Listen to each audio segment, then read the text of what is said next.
बिस्मिल्लाहिर्रहमानिर्रहीम। मुअज़्ज़िज़ ख़वातीन व हज़रात, आज हल्का अरबाब ज़ौक़ पाक टी हाउस के ज़ेर एहतमाम गज़ल मुशायरा है।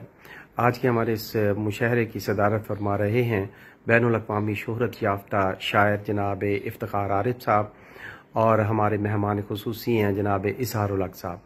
इनके अलावा बहुत सारे दूसरे मुल्कों से भी हमारे मेहमान आने एज़ाज़ हैं जिन्होंने इस मुशायरे में शिरकत की है। इस मुशायरे के इन्नकाद के लिए फ़रत अब्बास शाह ने ज़ाती तौर पर कोशिश की, और साथ फैसल ज़मान चिश्ती, नासिर बशीर और तासीर नकवी, इजाज़ रिज़वी और इब्तिहाज तुराबी साहब, इन सब ने एक ऐसा प्लेटफॉर्म जो है वो मुहैया किया है हम सब शायरों अदीबों को कि हम अपनी तख्लीक़ात को इस वबा के अहद में, इस मुश्किल दौर में लोगों तक पहुँचाएँ और उनमें हौसला और अमन का पैगाम जो है उनमें दें हम।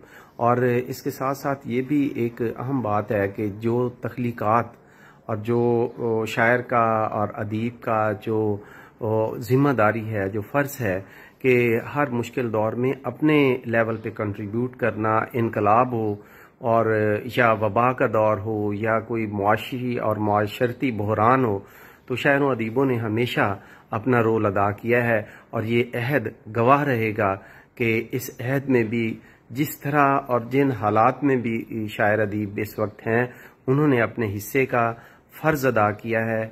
और ये फ़र्ज़ जो है ये साल साल सदियों तक ये जो है ये वक्त याद रखा जाएगा जब लोग अपने घरों में महदूद हैं और कहीं एक दूसरे से मिलने मिलाने का जो है वो वसीला नहीं है। इसको इंटरनेट को यूज़ करते हुए हल्का अरबाब ज़ौक़ ने सब शायरों अदीबों को एक दूसरे के साथ जोड़ा है और उनके साथ शेयरिंग की है और अवाम और लोगों तक ये पैगाम पहुँचाया है कि तख्लीक कार हारता नहीं है बल्कि मुआशरे को सुधारता है।